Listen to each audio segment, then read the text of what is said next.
Magandang umaga po. Dito po tayo sa kunay at nagluluto muna ako ng pangumagahan. Yung pong ating kunay, ano nga po yun? Yung kaong na ubod. Ito po ating tutuloy na po yung pagluluto. Kagabi po pinakuluan ko lang ho para hindi ho malagibas. Kung tawagin na yun, para hindi ho kumuni ang lasa. Para nandun pa rin yung masarap na manamis na punta natin ubod. Ito po, ating itutuloy na po ngayon. Ito pa, pakikita ko po sa inyo yung aking magandang gabi na po. Ito po tayo ay magluluto ho nung nakakakilala tayo yung ubod po ho nung kaong. Ubod ng kaong. Ito po, tinadtad na ko kasi nalobat kasi ho kanina kaya hindi ko na i-video. Ito po, tinadtad ko siya. So, ginagawa na po ito. Yung gabi na po. Tingnan po itong aking ubod. Ayan. Aking pong pakukuluan kasi gabi na nga po nakuha ito, na-order kasi. Ngayon ko po lang nakuha. Katuwa po siya pag yung kinabukasan. Iba po yung ngayon, pakuluan natin, matamis. Ayan po ang itsura niya. Ayan. Ayan. Ubod ng kaong. Yan po ang pinakamasarap namin pagkain. Ubod ng bundok. O sa bundok po nagbubuhat po ire. Nakakain po ang mga bunga niyan. Kaong. Yan mga itsura niya. Mga bahay. Gabi na. Kaya po, nagpapakulo tayo ng tubig. May kalampu ako rito. Gabi na. Medyo malabo po yung soda. So, ano po ang gamit ko Ayan po. Magandang gabi. At masarap po naman to. Kung sino nakakakilala nito, ito po. Yan po ang ubod ng kaong. Magandang gabi po. So, ginagawa na po ito. Yung gabi na po. Tingnan po itong aking ubod. Ayan. Aking pong ito na po. At nilagay na po natin yung ubod ng kaong.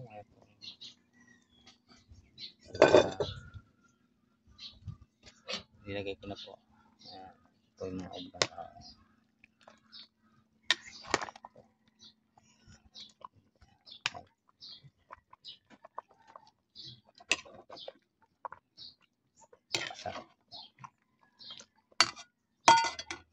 Manho natin kung ayos na sa lasa.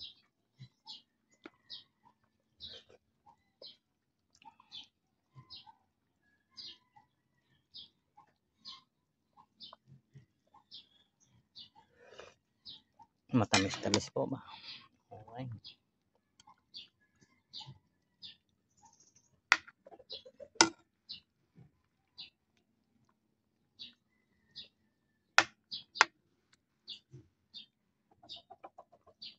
Ayan po yung ating nilaga. Ubod.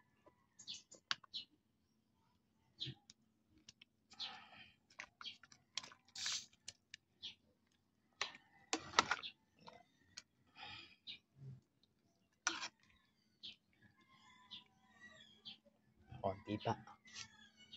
Ayan po yung ating nilaga. Ubod. Okay na. Konting kunin pa po at gana para malabog pa ako ng konti. Tamang-tahan ako na yung gatong na ito. Kasama na sa kanay. Ayan po ang aking luto ngayon agahan. Kaya maraming po salamat at makita na at nakapanood ito. Magandang umaga po. Ayan po. Yan po yung aking DIY na kalan. Ayan po. Makita niyo po yung diskarte ko sa kalan. Lakas po ng apoy. Kahit kaunti lang ang gatong. Malakas po siya. Saka kahit sariwa po. Basta may apoy na siya. Saksakan niya sariwa. Talagang lumalaab. Style niya. Kahit malalaking kaldero, pwede siya. Bilis ang paglutuan.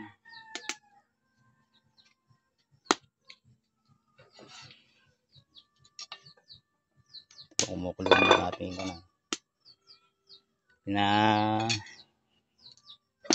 pinawanay po natin yung pinalalambot lang po natin yung karne at bumili po ako ng karne, ilalawak natin po doon sa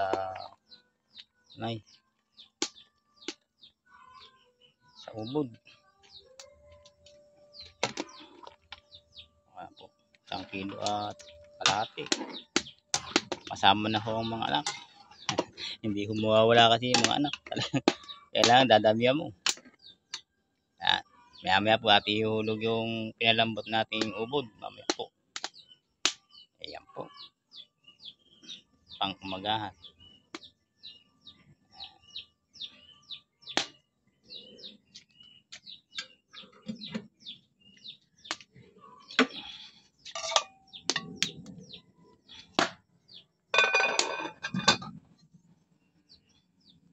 Ayan po yung aking kalan. Napakaganda pong paglutuan at malaki. Kung may lugar lang kayo na medyo pwede po siya. At konti lang at sariwa po ang gatong, pwede. Basta naglalaab na siya. Ayan. Ito po yung lugar ko.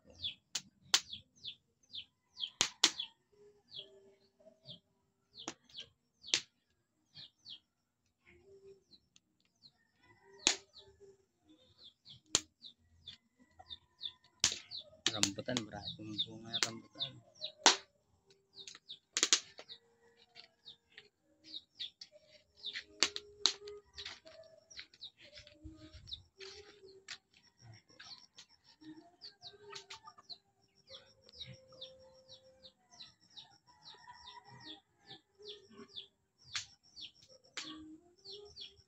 Puno.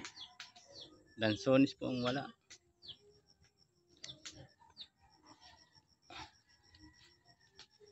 Ito po yung taging haba ng buhay.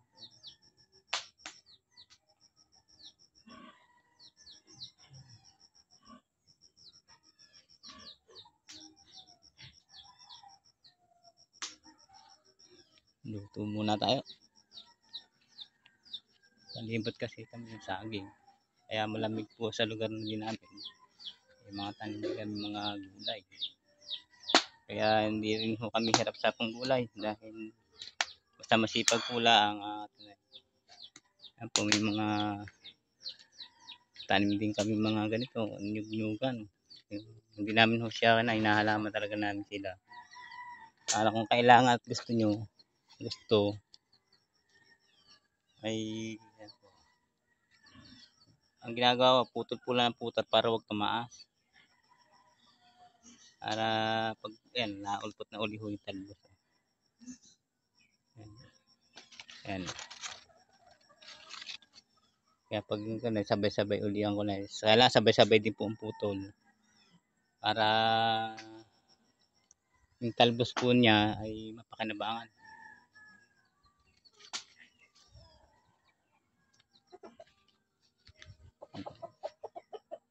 Mga bantam din kami.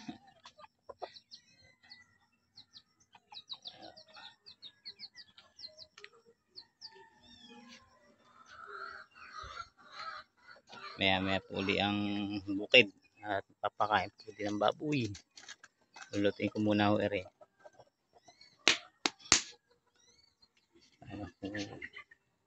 Makakain muna.